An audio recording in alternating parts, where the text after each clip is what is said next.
evening, everyone, and welcome to the City of Muskegon City Commission meeting for October 9th, 2018. Before we begin the proceedings, I'd like to welcome up Reverend Robert Henderson of First Wesleyan Church to lead us in prayer, and that'll be followed by the Pledge of Allegiance. So anybody who wishes to join us, go right ahead.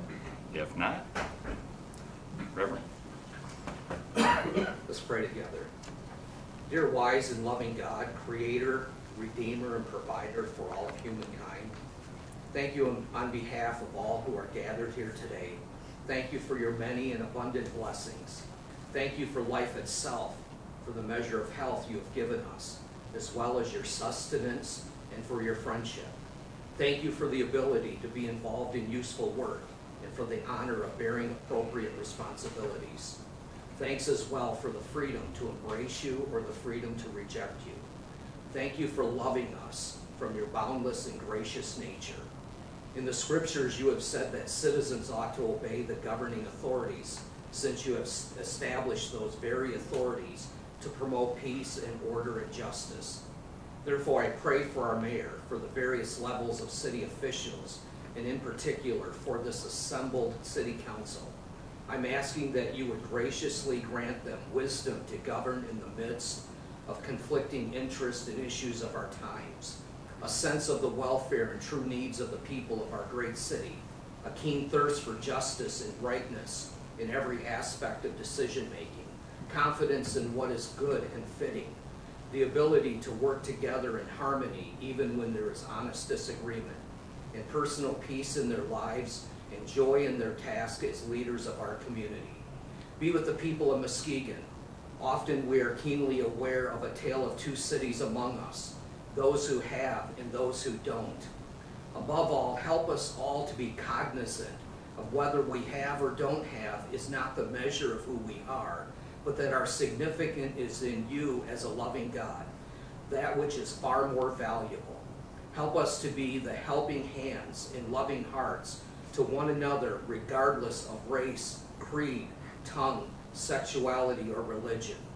I pray for the agenda set before this committee today. Please give an assurance of what would please you and what would benefit those who live and work in and around our beloved Muskegon, Michigan. It is in the name of Jesus I pray. Amen. Amen. I pledge allegiance to the flag of the United States of America and to the republic for which it stands, one nation, under God, indivisible, with liberty and justice for all. Thank you, Reverend.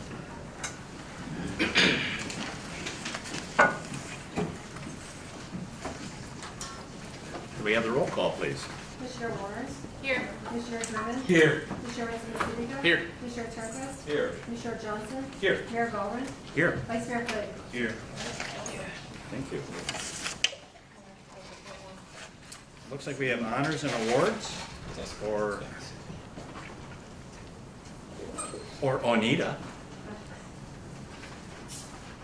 This is regarding the Medicaid CHIP Community Development Lead Hazard Control Program for 2019. Good evening, everyone. Mayor. We were awarded the Medicaid CHIP, which stands for Children's Health Insurance Plan, for the Community Development Lead Hazard Control Program through the state of Michigan. And we received just under $900,000 to provide education and lead abatement for the housing units of 25 families that will be selected through the process of the state of Michigan sending to us lists of children who have been exposed to lead and whose lead levels are higher than 5 through a venous straw. So that is the crux of the program. We did hire someone who will be starting on Monday, Shalonda Carson, and she will be managing the program, and the training will take place near the end of October.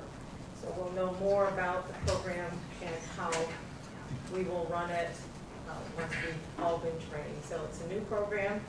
It's not new to our department, lead isn't, but this particular program is specific to children whose families have Medicaid. I see. Any questions for Anita, Commissioner Warren? Is the level of 5 through the blood test, is that determined by the state to be eligible for this program? That's determined by the state. We would like to, we will address it in any child who has an elevated lead level in their blood, but the state says 5 is what is reasonable, and then there are those that are higher, double digits, and so there's a different process by which our partner through the public health, Muskegon County, will be assisting us. Commissioner German? Yeah, this is something that the city is looking to continue.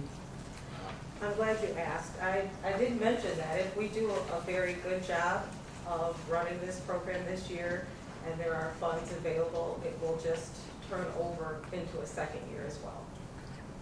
Thank you. Very good. All right, well, thank you, and that's good news that we'll be able to provide that needed service. Thank you. We have the consent agenda, please. Approval of minutes, city clerk, summary request to approve minutes of September 25th, 2018, regular meeting. Staff recommendation, approval of the minutes. Farmers Market, metal rope ice retention, city clerk, summary request. The barn of the farmers market hosts the indoor market in the wintertime. The roof design causes snow to build up and slide, at one time causing hazardous conditions for anyone in its way. We reached out to roofing companies for quotes to changes to the market and innovative sheet metals. The installer of the original roof responded with a bid of $13,300 to install snow guard on the roof of the barn area for the safety of employees, vendors, and visitors of the market. Staff recommendation to authorize staff to enter into an agreement with Innovative Sheet Metals in the amount of $13,300.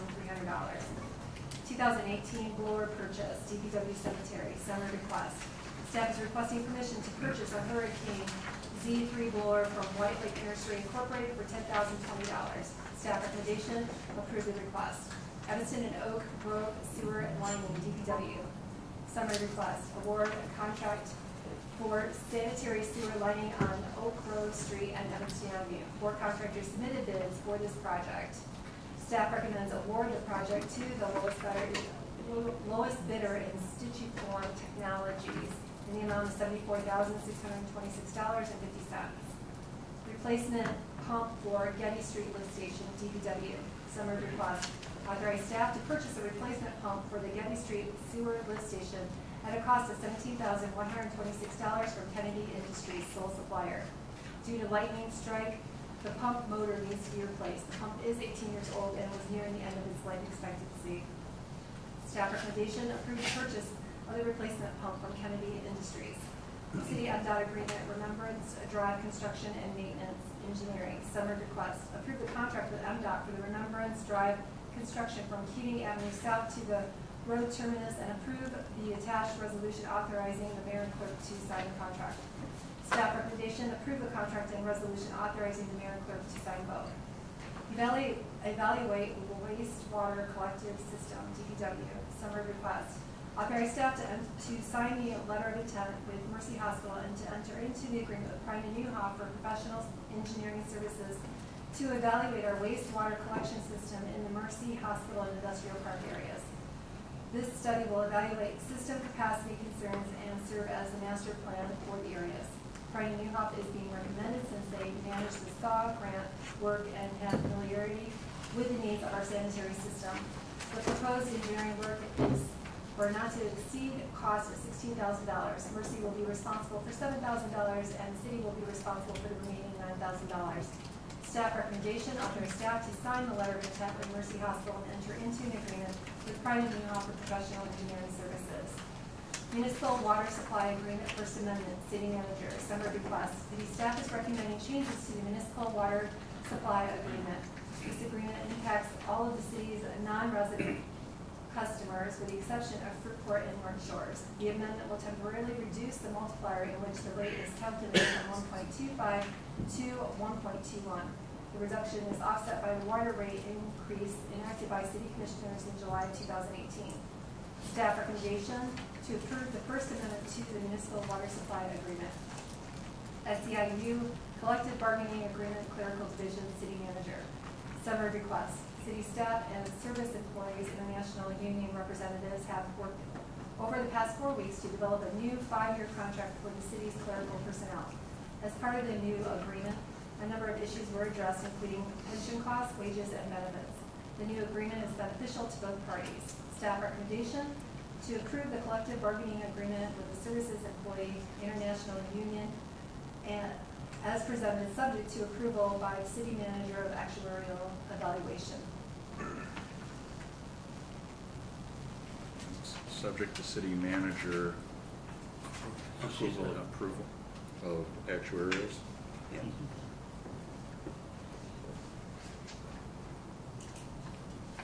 Thank you. Commissioners, you've heard the consent agenda as presented. Are there any items you wish to have removed for further discussion? Commissioner German? Yes, item I, and I'd like to hear a little bit about that. And I believe it's item B. That's very B? B. Okay. Commissioner Johnson? If there are no others, I move to approve the consent agenda as presented, minus items B and I. Support. It's been moved by Commissioner Johnson, supported by Commissioner Warren, to accept the consent agenda as presented, minus item B and I. Any discussion? Roll call, please. Commissioner German? Yes. Commissioner Muskegon? Yes. Commissioner Turnquist? Yes. Commissioner Johnson? Yes. Mayor Gallman? Yes. Vice Mayor Hood? Yes. Commissioner Warren? Yes. Motion passes. Thank you. Item B, Commissioner German. Oh, yes, I move staff to enter into an agreement with Innovative Sheet Metal in the amount of $13,300. Support. It's been moved by Commissioner German, seconded by Commissioner Warren, to authorize staff to enter into an agreement with Innovative Sheet Metals in the amount of $13,300. Commissioner German? Yes, actually, reason I'm at, because I wasn't here yesterday, and I apologize for not making the meeting. But with this roofing project that you're asking about, are there any leaks or damages to the current roof? No, there's no damage to the roof. The concern is just ice sliding off the metal roof and potentially hitting somebody, as they're entering into the building.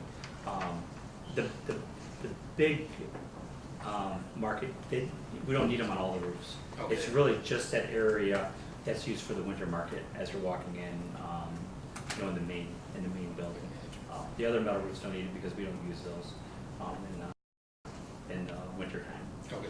So it's not as big of an issue. And that was my next question, to see if it's just for a certain area. Yep. Okay. And I just feel kind of hesitant about this because, and I was one that voted against, the farmers market, moving down there. And I still feel every now and then it's nickel and diming us. And, and I guess, has it caused any, casualties or anything? No. Okay. No. So far. If it does, it'll cost us more than 13 grand. Probably. Right. But I will say this, we've done a number of changes over there, including a number of fundraisers. The year that just ended, we did bring in more dollars than the farmers market cost. And one of the reasons why we were doing fundraising were to do things like this. So one of the other things we're raising money for are eaves down where the vendors are, so that we can catch the rain, so it doesn't all kind of flow down where they're standing on rainy days and stuff like this. But this is one item in particular that we raised money for. Like when we did Getty Muskegon, I think we had about $40,000 in profit, and when we did the food truck rallies, we had another $6,000 or $8,000 in profit. So we purposefully ran those events with the expectation that we'd reinvest back into the farmers market. So for this, it's not coming out of the general fund? It is not coming out of general fund. Okay. All right. And that's my question. Thank you. Any other questions? Commissioner Turnquist? Yeah. Is there any electricity involved to melt the ice, or is it just diverters? Just diverters. Thank you. Commissioner Johnson? It's kind of tangential, not pertinent to this particular request, but it is farmers market related. I was just wondering, when it was first proposed and was being constructed, there was talk of having solar panels be added to the roof to support the electricity needs for the market. Has there been any, I understand the cost constraints inhibited at the beginning, but is this something that's still being considered? Is it back of mind? Are we looking at grant opportunities or securing other funding for alternative energy? Yeah, our discussions were with one particular individual or company that was interested in doing it, and when it really all boiled down, the benefit wasn't enough to justify the potential cost of the impact on the roof structure. So, yeah, we got the benefit of saying we were using solar power, but by the time we paid the individual to install them and he took his profit, we saw a little savings in our electrical bill, but it was in the the 5% range or 7% range. It wasn't big enough to think of what the potential could be if there was a problem with the roof that was caused by these. And also, if I remember right, one of the big drawbacks was they were up there permanently. So if we ever did need to do something with them 15 years from now or 18 years from now, it was going to be our problem, even if they weren't producing electricity anymore. So from our standpoint, we didn't have the dollars to do it ourselves, which we would have got the biggest bang for our buck. And once somebody else stepped in and did it, the big benefit was really just the use of solar versus the use of other types of energy. And then the benefit was to that individual more so than it was to us.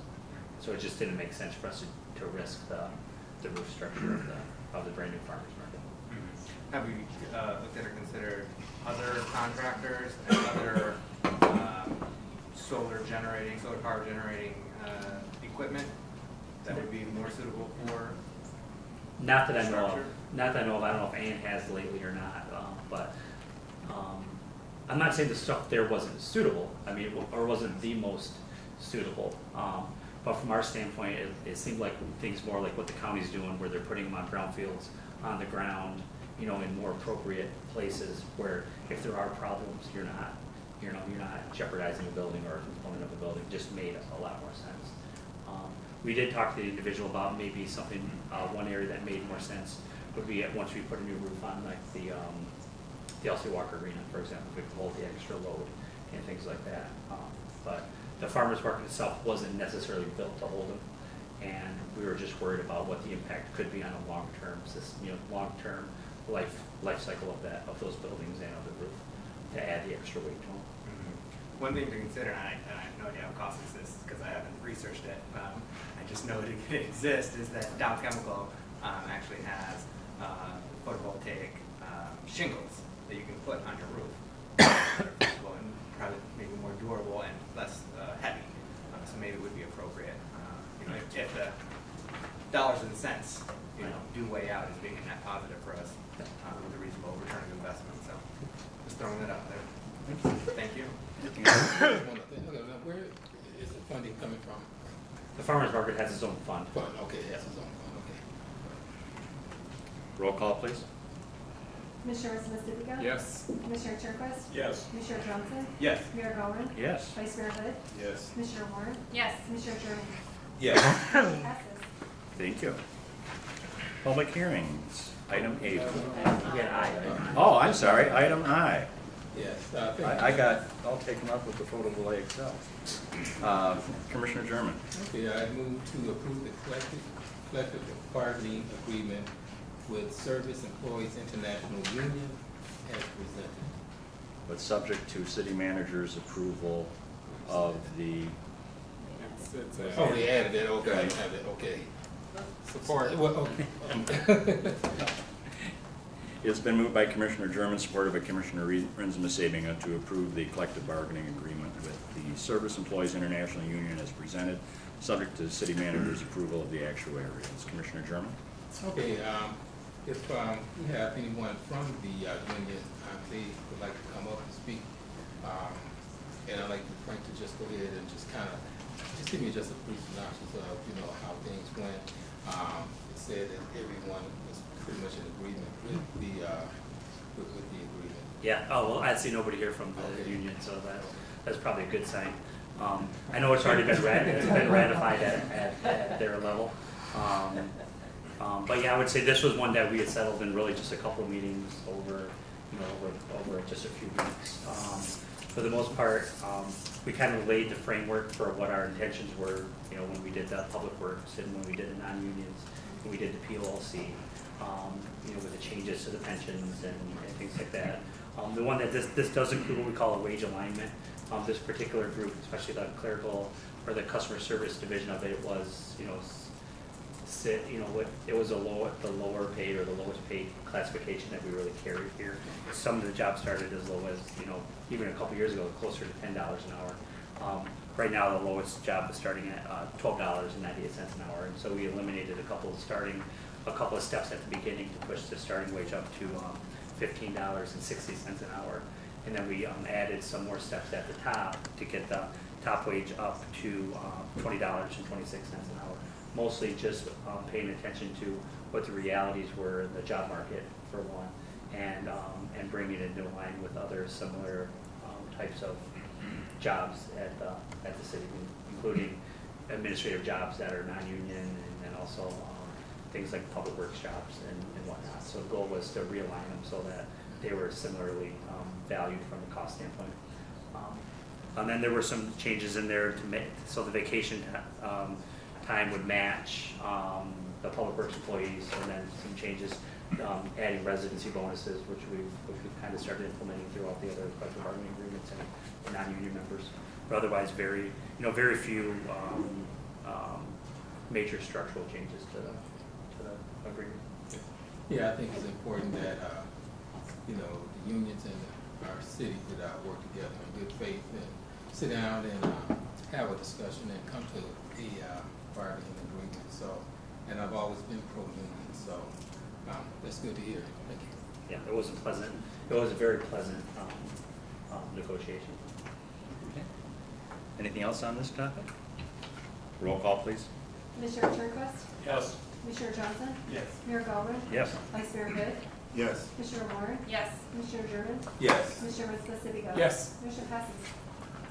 Now can I go to public hearings? Request for an industrial facilities exemption certificate, KLO acquisition, planning and economic development.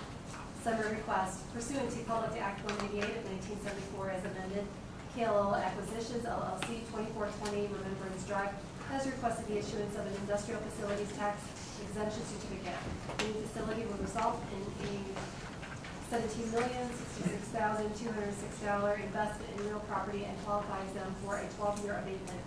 Staff recommendation, approval of the attached resolution granting industrial facilities exemption certificate for a term of 12 years for real property.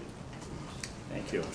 And Commissioners, you do have before you an employment breakout by gender, race, etc., provided on this topic.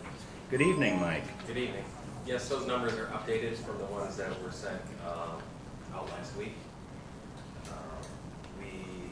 This board approved the district back in July, so they have 6 months for project commencement to apply, so they're within that time. Duana Thompson has met with them on their EEO plan. They have updated one. And we've got Mr. Dave Harris here. Do you have any questions? Okay. Any questions for staff on this topic? I guess not. I'm just curious. Yeah. I'm just curious. As I recall, I think when we approved the district, I think recall there was a continuation. Unless I'm getting confused. But there were still 2 years left on a previous IFT certificate that was going to transfer and continue with them. Does that ring a bell? No. Okay. I don't remember doing an IFT transfer recently. I don't think it would have been with them. Okay, I might be thinking of a different. I think you might be. I think you might be. I'm trying to remember who it was. We did one in the last year. Yeah, maybe we did. It wasn't with Kale, though. I can figure out who that was, though. Okay, I was just curious if it was Kale, how that would, stack up. If the 12 years would continue after the 2 years, or if they'd be overlapping. But that's with a different one then. Yeah, transfers. We used to do those on personal property, but we don't really need to do that anymore. So I'm not sure you can even transfer a real property. Well, I'll look into that though. Mm-hmm. Okay, thanks. Okay, thank you. Just one other question. Commissioner German. Excuse me, Mike. This company was recently in the process of hiring workers a while back here. Is this the same company that was going to hire about 60 employees? And- Yes, they got an IFT for their offices down on Terrace Point. Mhm. As you can see with the updated numbers, they're already up quite a bit. They do have some strong minority members as well. Right, right.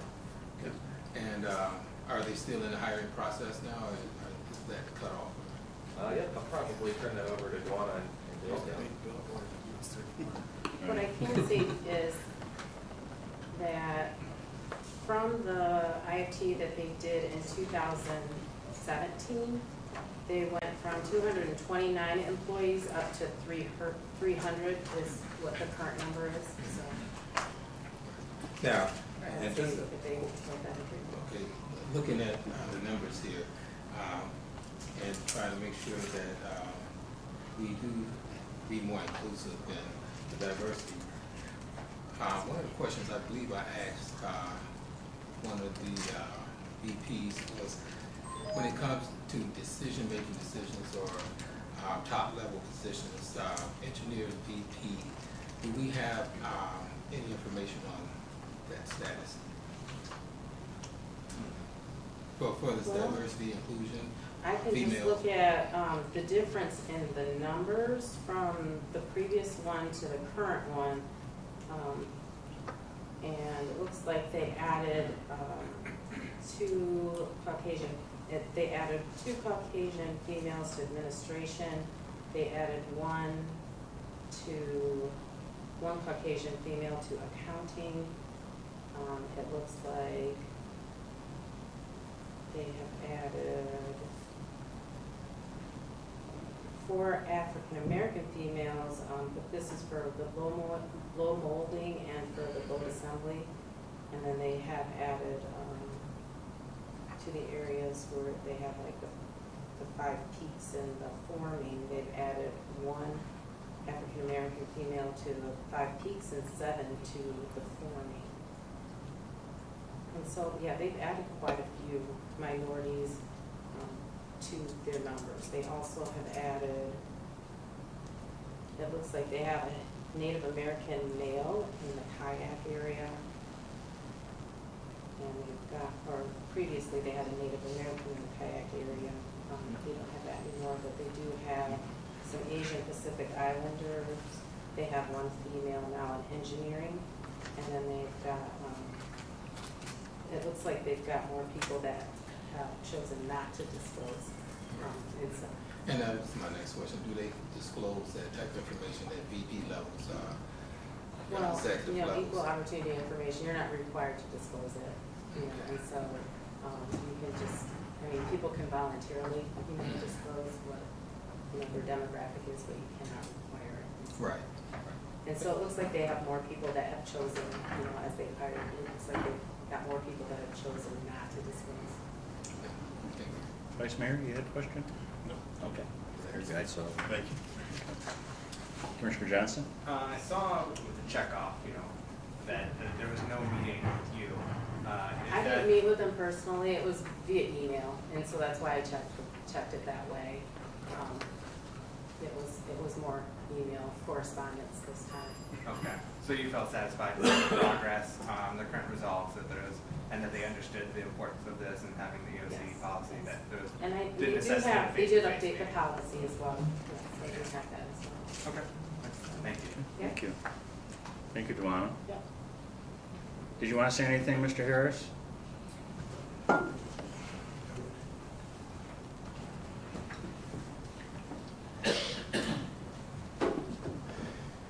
My name's David Harris. I thought I recognized you. Yeah. I really want to say thank you to the city of Muskegon.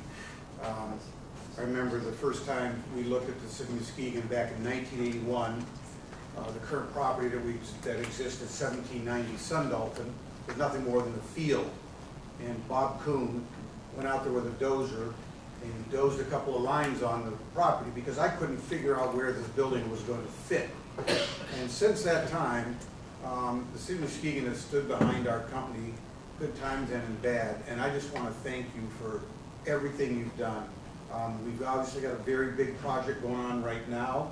We're hiring, and we're excited about what's going on. I just want to extend my thanks for everything that the city of Muskegon has done for our family and for the business and employees. Thank you. Dave, you know, and from me, I want to extend my appreciation for, you know, the effort and the investment that Dad began with, and all you boys have carried on with, and how this has metamorphosized into Jeepers, something huge and beautiful. When my dad told me he wanted to get into pedal boat business in 1981, I said, "You are out of your mind." Little did I know we'd be the largest kayak manufacturer in the world. I know. 35 years later. It's crazy. So it's a blessing. No question about it. It's a blessing. So it's been fun growing old with you. Yes, it has. Any other questions? Any questions for Dave? Just one question. Earlier, I asked our director about the hiring process, and you said you're still hiring. Yes. And if I read that article correctly, correct me if I'm wrong, they're starting out at a reasonable wage, but also the benefit package kicks in immediately with that? Yes. Yeah, and that was something that I was pretty impressed about, because a lot of times we have a probationary period, but you know, present a package like that, I think that's excellent. It sends a good signal to the community also. Another thing the company's done that's been a real big plus, we've categorized certain skill levels of jobs, and the starting wage for that skill level is higher. If you're an auto mechanic, as an example, you may not know how to operate a forming machine, but if you're mechanically inclined and you want that opportunity to get better pay, we're going to start you in that field, if that's your field of choice. And that's a very important position for us, as opposed to maybe somebody that's assembling a product. So we've created categories, very distinct training processes, and as they acquire this skill, they get their pay raise that goes with it. Not based on time, it's based on how quickly they can acquire that skill. Our goal is to get these employees up to a high skill level, because we need them, and when that happens, we run more efficient. Good benefits is necessary. We want professionals in their field, and they're going to have families, and we want that. So as part of our package. One last question. Now, when it comes to felons, someone with a felony, do you hire felons? I don't oversee the hiring and termination at all. Mm-hmm. In my opinion, we'll hire anybody that's qualified. We don't care. We really don't. And I think it's always important, because sometimes people make mistakes and be given a second chance in life to make a difference. And a lot of times that check mark on the application for felons usually, you know, exclude a lot of people and doesn't encourage them to apply for certain jobs. But knowing that, you know, your company and what you present to the community is definitely going to be a great benefit to the community. So thank you. You're welcome. Thank you. Thank you very much. Okay, thanks, Dave. Give my regards to your brothers. Are there any members of the public that would like to address this issue? If not, I will entertain a motion here. Commissioner? We close the public hearing and approve the attached resolution granting an industrial facilities exemption certificate for a term of 12 years for real property for KOL acquisition. Support. It's been moved by Commissioner Savinga, supported by the Vice Mayor, to close the public hearing and approve the attached resolution granting an industrial facilities exemption certificate for a term of 12 years for real property for an industrial facilities exemption KLO acquisition. Any further discussion? Roll call, please. Commissioner Johnson? Yes. Mayor Galvin? Yes. Vice Mayor Hood? Yes. Commissioner Warren? Yes. Commissioner German? Yes. Commissioner Woods? Yes. Commissioner Turnquist? Yes. Thank you. Is there any other business? Commissioner? So last night we had a long meeting and we didn't call to order the Community Relations Committee, which is a committee of the whole. So there was one item of business, so I thought maybe we could quickly talk about it right now, hopefully not for too long. So there's an opening on the Citizens Police Review Board. I think we accepted the resignation of someone from the Latinos Working for the Future a couple months ago. So as you may know, on Citizens Police Review Board, we have people who represent minority-based organizations. So that person is not interested to serve or able to serve. So we contacted Connie Navarro, who heads up that organization, and she spoke with some of her members or other people affiliated with the group, and no one at this time is interested to serve. So I was unsure about how to handle the situation, since I think there's 3 groups that are identified as, we try to get representation from. So, and we have members from the 2 other groups that are identified, that being the NAACP and the Nation of Islam. So the Latinos Working for the Future is the only one that we don't have representation from. So I wasn't really sure how to proceed about it, so I thought we could see if there's any ideas. I mean, I don't think it's required that it needs to be from that group, so I just wanted people to, and we don't have to solve it right now, but we just need some input about how to get this position filled. Any immediate response or reaction? Thoughts, Commissioner? I was just curious if Mrs. Navarro had given any suggestions for other organizations. She had not. I didn't really ask her, but I tried to think myself, but I couldn't really. We could talk to some other people, like I'm sure there's other Hispanic groups maybe, but I couldn't think of any. I know that there's the one in Grand Rapids, but I'm not well aware of any locally. So. How much, it's still functioning, we can still function without a member for a minute? Yeah, I think it's just, it's like more difficult to make a quorum, but Sure. I haven't heard of a problem from the police department about this particular vacancy, so, but we'd just like to get it filled. Yes. May I suggest conferring with Alfredo Hernandez, our local resident who works for the Michigan Civil Rights Commission. He may have some suggestions, either specifically or organizations with which we might want to touch base. Yeah, and I can do that. I think we have to appoint someone who's a member of one of those 3 groups unless we deviate from that. So somehow we gotta. So, but I can talk to him. But we could amend that and add other groups, right? I mean, we could, yeah. But that would be a whole different process of amending the bylaws for the Community Relations Committee and the index of committees document. So we could do that. But it would take a couple-step process. It might be beneficial if we find another recognized organization, so that if we are in this type of position, we have a bit more selection, available to us. Yep. Well, that's a good idea. I think we could do that. So if anyone else has any ideas, we'll be, trying to get something moving forward here. So. Very good. Just a question. Mr. Chairman. Like the neighborhood associations, have you put letters out or sent word out to any other neighborhood associations? Well, this particular vacancy must be a representative of one of those 3 organizations. So we have reached out to the neighborhood organizations. We did make a couple of appointments in the last month. But the neighborhood associations nor anybody else, I mean, we posted it on Facebook. We were looking for a Citizens Police Review Board member. But, I don't even know if we really got any interest, but if we did, we certainly haven't gotten anyone who checked the box for representing one of those organizations. And there's no one in the town bank at this time. It's one of those specialized spots. Yeah. All right. Well, good. We'll continue to follow up with you. All right. See what Mr. Hernandez says. Okay, sounds good. All right.